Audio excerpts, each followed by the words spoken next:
Oh, hi there! Welcome to another YourTechReport video. Today, we're going hands-on with a very cool new product. The first ever Google Pixel tablet. Thanks for watching another YourTechReport video. I am Mark Aflalo. If you're not already subscribed to this channel, hit that subscribe button down below. Super important so you can get notifications when there's a new video just like this to share with you. And of course, that notification bell helps you get an email every time we've got something new. So today we're going hands-on with this brand new Google Pixel tablet from, you guessed it, Google. So let's talk about the nitty and gritty about this tablet before we dive into some of the features, because there are a lot of features to enjoy on this new Google Pixel tablet, starting with a 10.95 diagonal LCD display that has a resolution of 2560 by 1600, which means you get a crisp, clear viewing experience no matter what you are doing. If you're using the Home Hub feature to control your home, maybe you're consuming a little bit of YouTube before you go to bed, maybe you're just docking it on the included dock and leaving it near your nightstand. No matter what you are doing, that nice display is going to keep you entertained for hours upon hours. Inside this device is a brand new Tensor G2 processor, which comes with 8 gigs of LPDDR5 RAM and up to 256 gigs of onboard storage. Of course, you get all this packed into this sleek design that weighs just about 17.4 ounces. So what is this tablet actually meant for? Well, it's designed to be a companion for pretty much anywhere in the home. It could be on your counter, docked and waiting for you to ask it for some recipes or add stuff to the grocery list, or maybe see the Nest doorbell when it rings. Now, while there are so many good things about this tablet, because it comes from Google, it is a true vanilla Android experience. So when I say vanilla Android experience, I mean there's no bloatware. You're not going to get that stuff that's loaded on by other manufacturers. It is a pure Android experience, which not only sets it apart because you get none of that bloatware on there, but you get to experience Google's Android operating system on a tablet the way they intended it to be on a tablet. So if you want to see what others should be doing, this is what Google is intending people to do with a tablet operating system. So setting this thing up is pretty easy. Just like any other Android device, it walks you through the process of setting up your Google account. When you sign in, you could turn on accessibility features, you could set up the dock mode, and you realize right away that security is always top of mind because they've got that embedded fingerprint sensor in that sleep wake button on the top right-hand corner of the device. Speaking of the hardware itself, it's got a nice kind of matte back plastic that's a little bit smooth to touch, so it's not very cold and metally, and it's not going to attract a lot of fingerprints like other devices out there on the market. You've got a little camera on the top left-hand corner of the back as well. You've got a volume rocker on the top right-hand corner next to the actual fingerprint sensor as well. On the back of the device, you'll see the pins for docking, which is magnetically done onto this docking station that is also a speaker, a very good speaker, that being said, and allows you to just dock it magnetically so you can put it next to the counter or bedside, as I mentioned earlier. It's super convenient, and that fingerprint unlock makes it really quick to just turn on and get going without having to put in a PIN number or log in.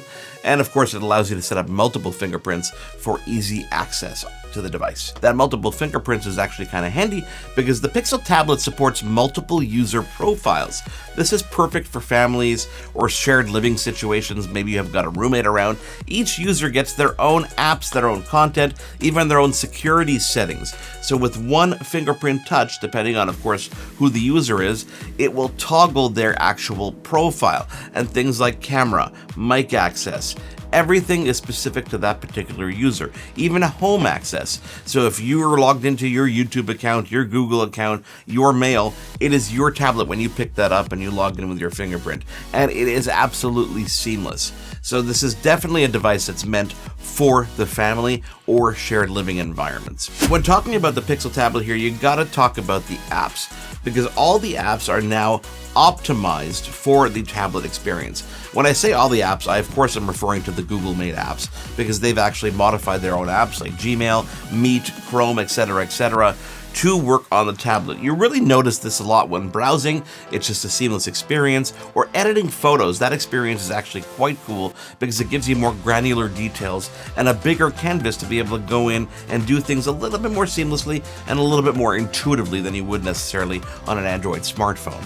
Docking and undocking this device is as simple as a magnetic attachment. So literally, boom, and you're connected and you're going. So if this is on your bedside and you're watching some YouTube, for example, you just lean over with one hand and just go snap, and it's going to stay right there magnetically on the actual dock, which is really, really cool.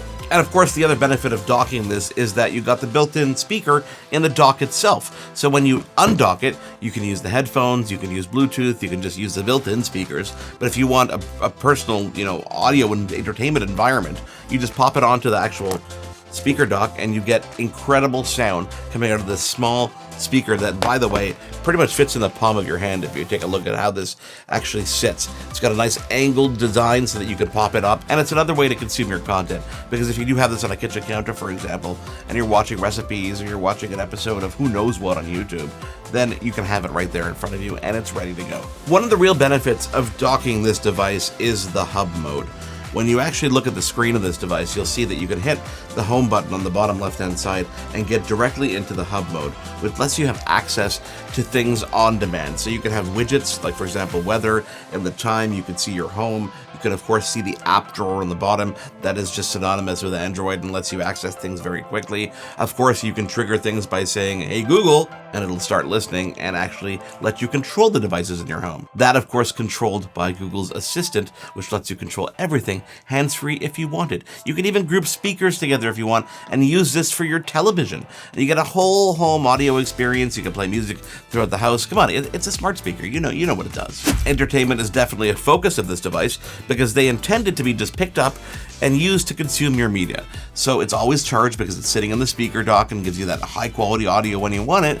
But if you want to bring that experience a little bit closer to home, you want to go, bring it to another room, watch videos, play games, it's charged, it's ready to go, and it's really portable. You can just throw it in one hand and enjoy that experience and not worry about something really heavy that's top heavy. It's going to fall out of your hands or fall onto your face if you're in bed looking at it like that. It is definitely meant to be used for entertainment, for you to be listening to your music, for you to be watching YouTube and watching TV shows.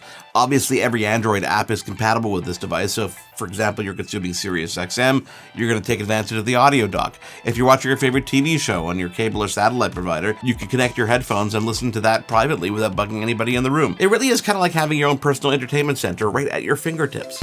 So I know you're asking yourself now, how much is this going to cost? Well, in the US, you're going to be able to pick this up for under $500. In Canada, just under $700, which is a great entry point for a tablet of this nature and this size, if you compare it to what else is out there. Now, that being said, no device is perfect, and the Pixel tablet is not an exception to the rule. One of the downsides I find is something I mentioned earlier, which there is no cellular support.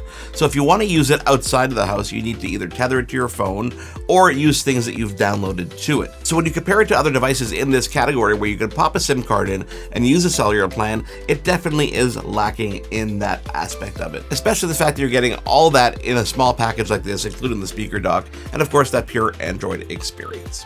So how do you wrap this up with a bow? Well, the Google Pixel tablet is a great little device that is designed to be in your home, be used by absolutely every single person, and also act as that little home hub, whether it be in your kitchen, your living room, or even on a nightstand as an alarm clock.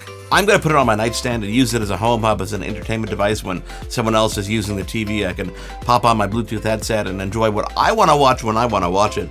But anybody else in the house can program it to themselves in their own profile, just pop their fingerprint in the top right-hand corner and use it for their own purposes. And that's what's incredible about this, is that it is a very versatile device and is designed to be the center of entertainment in a multi-family or a multi-person dwelling. Do check it out, and of course let us know your comments and what you'd like us to actually dive deeper in. Do check it out. Do let us know what you think about this device in the comments below. Of course, if there's something that you'd like us to go hands-on with specifically, do let us know. We're happy to do that. We're happy to come back after we spent more time with this device and perhaps dive into something that you want us to dive into in the comments below. Don't forget to subscribe to this channel if you're not already subscribed, and leave a comment below along with hitting that notification bell so you can get a notification when we follow up on this device and other great videos here on this channel. Thanks for watching.